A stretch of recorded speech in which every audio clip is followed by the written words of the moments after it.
Over the past 150 years, all of humanity has been on the brink of death at least 4 times, and only an incredible miracle saved us all. It is these incidents that I am telling you about now. In 2015, U.S. authorities allowed Air Force veteran John Borden to tell the public about the yellow incident that almost led to the end of the world in 1962. It was October 28 when the order came to the American military base on the island of Okinawa, where Borden served to instantly launch nuclear weapons attack on the USSR, China, and Korea. The Okinawa base had 32 nuclear-tipped missiles. Captain William Bassett, who was on duty that day, received the order and could not believe it with his own eyes.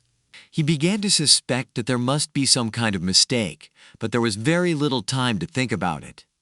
Captain Bassett was confused by the fact the threat level in the example was designated as DEFCON 2, although nuclear missiles can only be launched at DEFCON 1, according to the instructions. Bassett then thought that perhaps Okinawa could be the first target of a Soviet missile attack and in headquarters on U.S. soil sent the fastest possible order, forgetting to raise the threat level to DEFCON 1. Captain William Bassett found himself in a very unpleasant situation. At that moment, the fate of all humanity was in his hands. He understood that if he carried out the order, he would immediately die along with the entire planet. He also realized that if the order was not carried out, but the threat turned out to be real, he would still die along with the entire planet. Well, if you can't see the difference, then why launch rockets?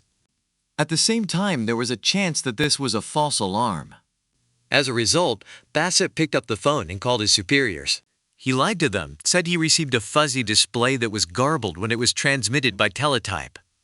Then the leadership again sent him a second order, and it said that he must immediately launch a nuclear strike on the USSR, China, and Korea. Bassett began to sweat, but still did not believe in the reality of the past. He told his subordinates at the base not to rush into a nuclear strike, but one of the junior officers disagreed with him and refused to obey the illegal order. He began preparing the missiles for launch, which are located at the control center at the second end of the base. Then Bassett, without thinking twice, sent 2 armed soldiers to the control point so that they would shoot the officer if he tried to launch missiles without his order. Well, Bassett himself again went to his superiors and, unable to bear it, gave them an ultimatum, saying either increase the threat level to DEFCON 1 or cancel the order to attack. At this point, the bosses became alarmed. They immediately carefully checked the instructions sent earlier and found an error, then immediately changed the transmitted order for a nuclear attack. This is how, thanks to one person, all life on our planet was saved. After the incident, of course, the authorities conducted a detailed investigation and questioned everyone. It turned out that the culprit of the near end of the world was one officer who transmitted the wrong sequence of codes. Do you know what punishment this major received? He was simply demoted. Captain William Bassett died in 2011, never receiving gratitude for saving the world because the public became aware of him only 4 years after his death. This is surprising, but in Russia, there is also exactly the same hero. This is Stanislav Petrov. He also saved the whole world from imminent death, but unlike William Bassett, he was able to live until the moment when the whole world became aware of his merits. As a reward, he received 25,000 euros, the Dresden Prize in Germany, and the Association of World Citizens Award in New York. And now you will find out exactly how he saved the world. It happened on the night of September 25, 1983. The Cold War is in full swing.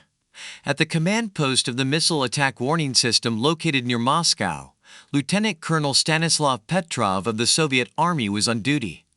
And suddenly something terrible happens. The OKO Early Space Nuclear Strike Reporting System, launched just a year ago, signals an attack by the United States. Satellites monitoring bases on enemy territory detected flashes of operating engines of intercontinental ballistic missiles. Automation showed 5 Minuteman missiles armed with thermonuclear charges heading towards the Soviet Union. The minutes were counting. It was necessary to act immediately. But deductive thinking told Petrov that something was wrong here. He wondered why the United States fired only 5 missiles to start a nuclear war. 5 warheads are not enough to destroy all important strategic objects of the USSR. He was confused by the fact that, according to the system, the launch was from only one American base, and not from all, as this should have happened in the event of a real attack. In addition, the second wave of the rocket did not follow. In this regard, the officer suspected something was wrong. Nevertheless, too much was at stake, and Petrov was already frantically reaching for the receiver of the red telephone. The problem was that after the launch of a nuclear missile, they could no longer be recalled as is usually done with aircraft, so there was no room for error. But then Petrov was able to pull himself together and decided that it was a failure in the system, and made the fateful decision to ignore the automatic readings about the launch of missiles from the United States. The investigation found that he was right. There was a failure of the warning system, the cause of which was the illumination of the satellite sensors by sunlight reflected from high-altitude clouds. Later, changes were made to the space system to eliminate the following situations. This incident, which nearly destroyed the entire planet, was kept secret for many years. Only in 1998 was it declassified. Petrov later said that it wasn't supposed to be his shift that day, he was simply replacing someone. He also added that it was necessary to have nerves of iron so as not to give in to panic. It's not just nuclear weapons that can kill us. And the following story proves this. Fast forward to 1883. It was at this time that the apocalypse was supposed to begin on Earth. You've all probably heard that in 1908, a small asteroid called the Tunguska meteorite exploded in the air and destroyed more than 2,000 square kilometers of dense forest in Russia. The power of the explosion is estimated at 50 megatons. So, 25 years earlier, 3,275 Tunguska explosions almost occurred on Earth, which could have completely destroyed humanity. The fact is that in August 1883, Mexican astronomer Jose Bonilla took photographs of a huge comet, broken into many fragments, flying 600 kilometers from the Earth. Just so you understand, 600 kilometers is just a ridiculous distance on a cosmic scale.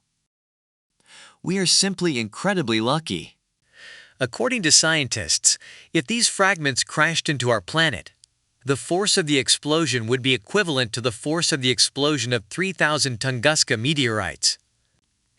This case once again confirms how fragile the existence of different forms of life in outer space is. That's all. Don't forget to like, subscribe to the channel,